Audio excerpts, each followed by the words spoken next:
What is going on, everybody? I want to welcome you in to the Instant Classic Wrestling Podcast, the only podcast that is always, and I mean always, an instant classic. And we're talking a little TNA news. We actually saw the news today, I think. I don't know if it came today, but I saw it today. Um, that Jeremy Borash is the new head writer of TNA Wrestling, and I thought it'd be a good topic for Casey and I to talk about. Um, and you know, I'm kind of excited. I want to see how it's gonna go. I think I'm kind of curious to Jeremy Borash's thoughts on it, like his like legit like thoughts, like that he would like tell his personal friends and everything. Just because I don't know if Jeremy Borash has ever wanted to be in, writing. I mean, I know he's got a creative mind because he's been working a lot with the Hardys, with the different broken brilliance, all of that stuff. So, I'm kind of wondering, you know, if this was kind of something that he wanted to do or something he was just kind of thrust into just because he'd been there for so long. But I'm definitely excited to see what he does as head writer. I think it's definitely something he deserves, because I mean just been kind of ring announcer, interview guy for so long, and after a while, even doing that, which is all fine and dandy, you always want to move up in some form or fashion. You want to continue to grow in some form or fashion in any company that you're in. And with Jeremy Borash being there for so long, I think it's definitely a good thing he's head writer. He wants to do what's best for the company, and that's always a good thing too. Because like you think back to some of the writers from before, like Vince Russo and um, you know, I don't know if Matt Conway's still there or not, but you had him as well. Um, guys like that who had came from WWE, who had worked for WWE, and I think Lagana too was another guy, Dave Lagana. But you've had people that came from WWE, and it's kind of like, were they really in the company for the company? Like Jeremy Borash at this point has nothing. He can continue to prove that he's a good creative mind, but I think he has nothing to lose. But he also doesn't really have much to prove. He's proven that he's creative enough to do some good things, and proven a lot of that he can take on a lot of different things. He's done commentary before. I'm surprised he doesn't actually have a legit commentary spot. I'm surprised he never got that. I know he's done it once or twice before in the past, but it's kind of surprising. But creative things like the bald Jeremy Borash on the right side of the screen, so I put him there. Because you never know. Jeremy Borash might bring out some hair versus hair or something out here or something. I'm kind of curious to see what Casey's initial thoughts on Borash's kind of new job as head writer. But in my opinion, I think it's definitely a good thing.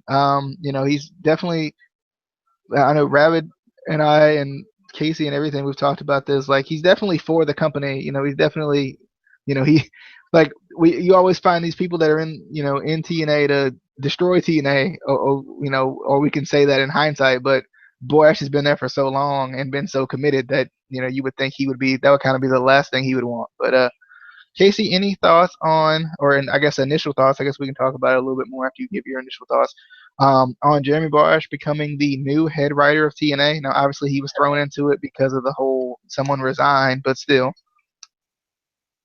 Yeah, and that's the kind of the thing where it worries me because I would rather have him be promoted because they liked what he's been doing. They've been wanting to promote him for a while, and they finally promoted him. Not just because TNA's head of creative Dave Lagana did resign from the company with all the issues that the company has been having. I know Rabbit will fight it tooth and nail that no, these aren't true, blah, blah, blah. The TNA is the greatest thing ever. They have problems. It's out there. There's a point where you can be like, oh, those are just rumors. And then there's a point where they're not rumors. Like it's everywhere. If multiple people are reporting the same things, TNA is having problems. There's no two ways about it.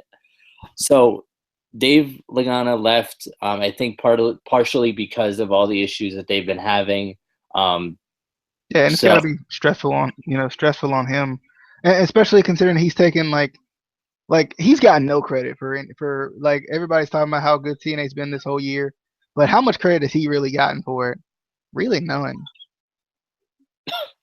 Yeah, and it, you know, kind of off topic of Jeremy for a minute, it kind of sucks for him because, and not just him, but creative, in general, because you know, other than wrestlers who are in the public eye who get the brunt of, oh, this sucks, blah, blah, blah, creative, not just in TNA, creative in any company gets a ton of, backlash.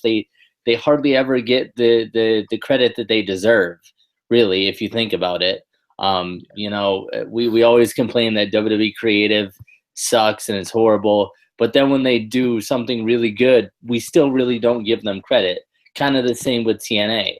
When they do something really good, we kind of really don't give them the credit. And I like how in Dave Lagana's statement, he kind of he pointed that out, and he said he wanted to thank all of and give respect to all the creative, all those superstars, all the wrestlers and stuff like that, which I thought was pretty cool. That he's going out, but he's showing respect to the people that deserve it. He talked about how he's learned so much from so many different people, and he named a bunch of people from Vince McMahon to Paul Heyman to a couple Dutch Mantel, a couple other names too. So I like that he's going out, but he's shouting out people that deserve it, kind of. Which like I said, a lot of times they don't get that shout out that they deserve.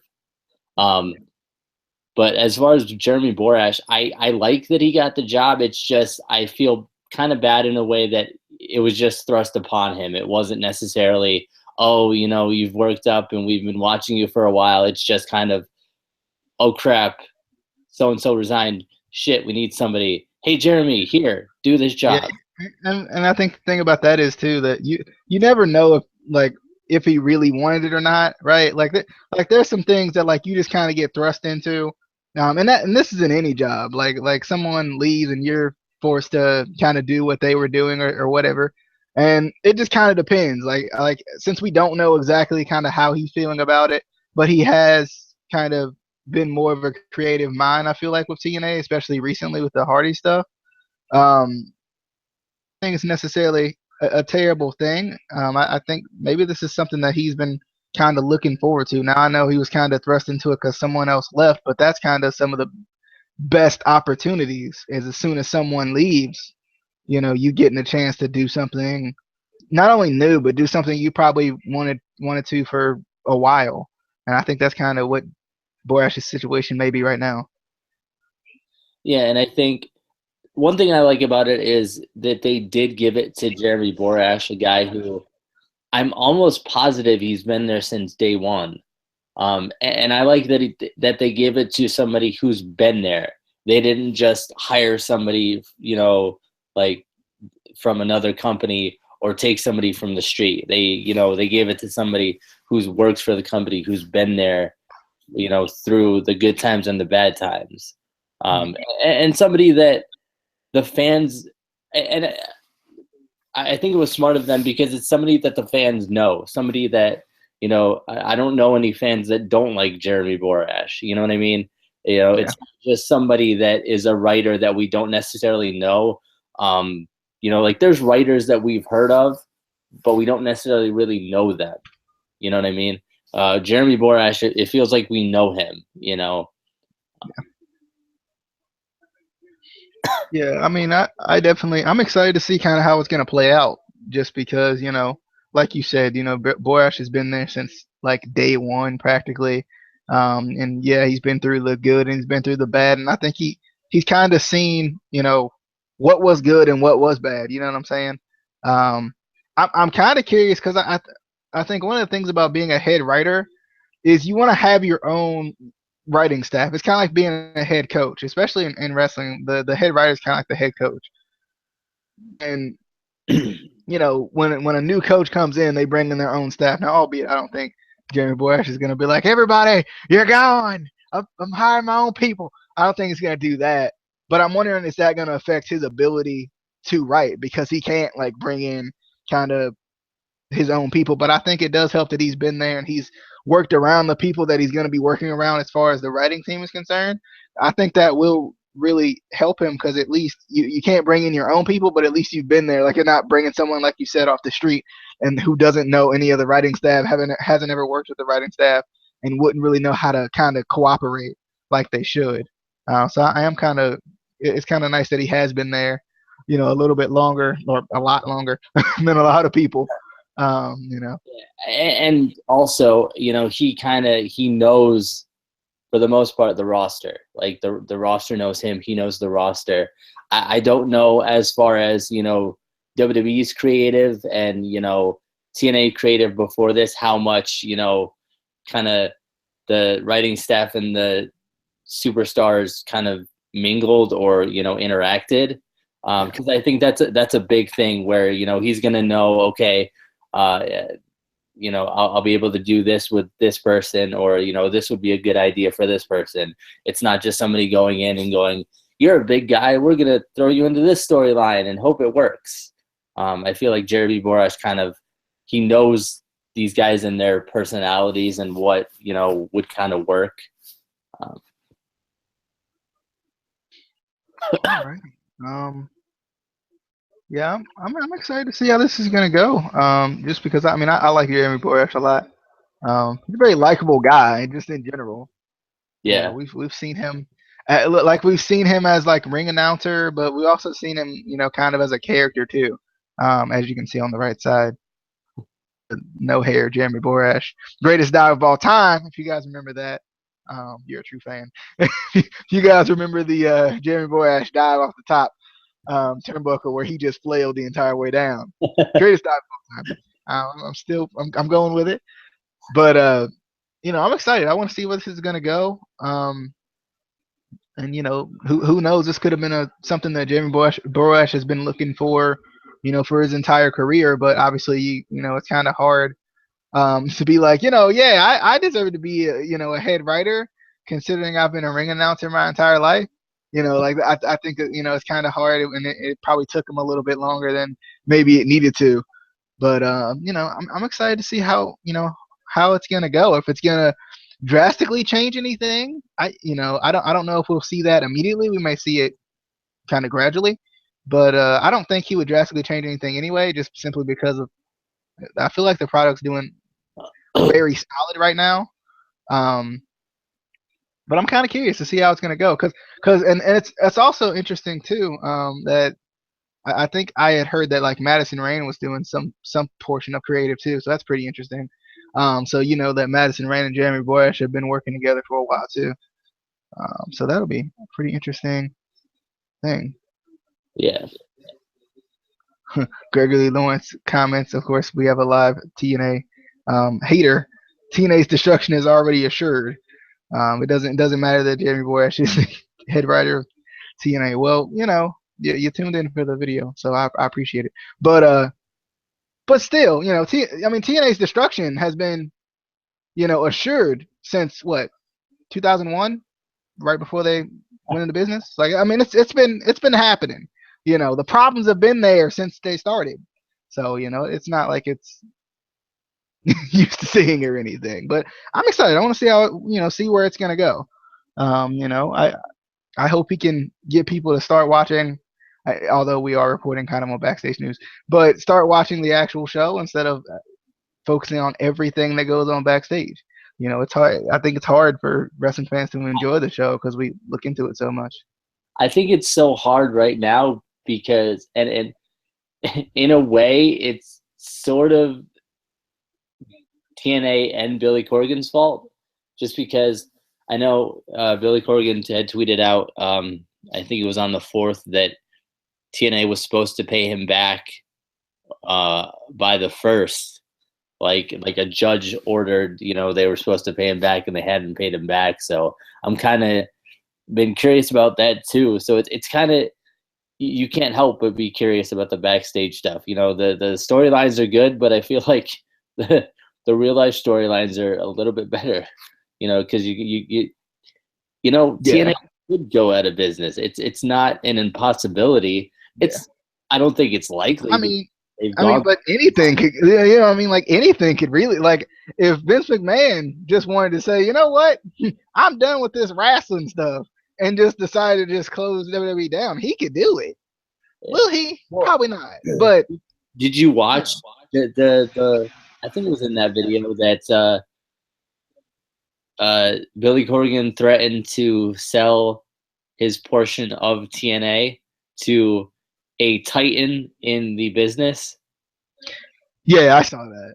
I don't think. I mean, I don't think like Billy Corgan at this point is like just a big baby to me. He's like, I don't get what I want. Yeah. So I mean, that's like the typical just MO of a baby, right? Like, I don't get what I want, so I'm gonna sabotage everything and cry and poop in my diaper and make you change my diaper every like this man out here worse than a baby. But anyway, Borash is the new head writer of TNA Wrestling. If you can't tell from the picture in front of your face, leave your thoughts in the comments. I've heard Gregory's thoughts. Shout out to Gregory. Thanks for coming by. Appreciate it. Be sure to share it so other people can give their thoughts. So I'm confused. Who is the new head writer of TNA? It's actually TNA Wrestling is the new head writer of Jeremy Borash. Is actually what Okay. it is. Okay. Yeah. But real quick, since Gregory is commenting, I would like to respond to his comments. He says, just off topic a little bit, but Dixie needs to be removed. They also need a rebrand. We've talked about this before, but we can quickly do a short thing for Gregory. I just disagree. Like, I'm not like the biggest. I'm a pretty big TNA fan. They came to my hometown during it. I can't help it. But still, I don't think Dixie has been as bad as people think she's been. Like, she took over the company at a bad place. She took it to as high as it has ever seen. But LOL, bye Dixie. And I don't think they need a rebrand either. There's 14 years of branding that's already there. If they rebrand, they got to rebuild that again. And I know Casey and I have talked about. I don't remember when we talked about this last, but I know we talked about this. But they already tried to. They already rebranded to Impact, and we hated that. So if they they rebranded to Impact, and we liked it for like the first week because I was like, oh, wrestling, cool. And then we were like, what happened to TNA? What happened to the TNA thing? As far as there's way more than just Dixie. Like, kind of like we've been talking in this video. You can't just blame one person. There's creative, there's management, there's other people. It's not just Dixie. And plus, I mean, there's been times when the wrestlers just didn't care, and that's the thing too. Like when the wrestlers just if you take a basketball team out on the court and you say, and they're like, we're just gonna lose this game, okay? We don't feel like playing tonight, so they don't. They play real bad. Like, yeah, you're gonna blame the coach, but is it the coach's fault? Not necessarily. It's a little bit of his fault, but not entirely. And also, it's in a way, it's the competition's fault. WWE, especially when TNA was, traveling around, there were, stories where WWE would outbid arenas just so TNA couldn't have a show at certain arenas. Yeah, they're still doing that. Yeah, so even though they're not traveling, they're like when they go to Florida, they do the same thing. Yeah, so you can't it's not all Dixie. It's a bunch of things that she is out of her hands. If the almighty Vince McMahon outbids you for something, people say TNA still has money, but no wrestling company has as much money as WWE has. It's just it's a fact. Yeah, I mean, and when you really think about it, over the 14 years that TNA's been a company, you can point at all the singular bad moments that TNA's had, right? You can point at those moments, sure, but I guarantee you go back over the 14 years, this same 14-year period that TNA's been doing what it's doing, I bet you can find at least as many as WWE's done. Like, it's not like just because TNA's TNA. like that's because they're bad. No, I mean that's not how that works. I love how people are like TNA is so bad, TNA is horrible, but they'll gladly go, oh, AJ Styles is the greatest of all time, so and so is the greatest of all time. All these guys who came up through TNA. How does that work? How is TNA so terrible? But Yeah, I agree. Greg, I want to keep getting to Greg's comments as well. She brought in idiots that wreck WCW. Not necessarily when you think about it, the people she brought in, and when she brought them in, especially it was early on when TNA was just starting. You want to get people watching the product. You can't like people watch wrestling because of the big stars. It's been proven. The ratings prove that the casual fan, which is what most wrestling companies focus on, or at least the mainstream ones, that's what draws the wrestling. That's what draws those fans. And he went back to her bringing in Russo against Spike's wishes. Well, once again, Spike TNA did its best numbers when Russo was head writer. I know we hate to admit it because LOL, it's Vince Russo, but still, they still did 2 million viewers back when Vince Russo was head writer. He'll tell you himself. I've listened to his podcast enough to know. He'll tell you himself, but still, I get it. Sometimes you have to take chances against sometimes your bosses to try to make an impact. Pardon the pun. But Casey, you were saying words? I think you mentioned bringing in like WCW stars. Is that what he said? Yeah, like where were they supposed to go? I think early on, part of that was Jeff Jarrett because Jeff Jarrett was in WCW. So yeah. Why not? WCW went out of business. All these guys didn't want to go to WWE. He started a company with his dad. Why not bring them in to help bring? I would do it. And he says they lost Destination America with their own foolishness. No, Destination America didn't want wrestling. Like Ring of Honor and TNA are like the complete opposites of each other as far as like what the audiences they try to draw. And Destination America didn't want either one of them. So are you trying to say that Ring of Honor's got the same basically blueprint as TNA? Yeah, I like Destination America for other shows. Like I watch Destination America all the time, but it's not a channel for wrestling. It's a channel for like travel shows and things like that. And it's not like Pop, even though they're on Pop now, and Pop is still hard for a lot of people to get. It's still a better fit, I feel like. Obviously, we'd rather them be, back on like a bigger network if they could be, but I think too, Spike wanted to go into the UFC thing because they were with the Bellator and everything. They kind of wanted to dive more and focus more on that.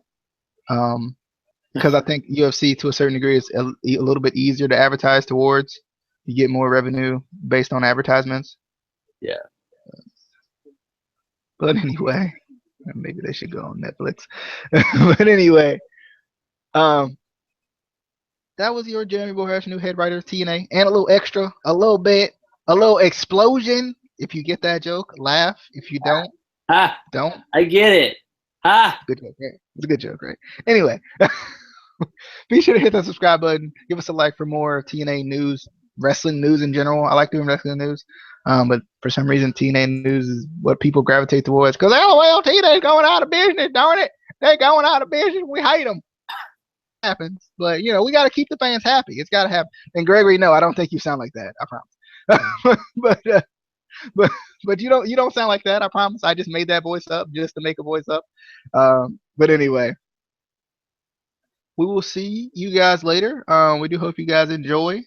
Be sure to leave comments, share the video, subscribe to the video, do what you do. See you guys later.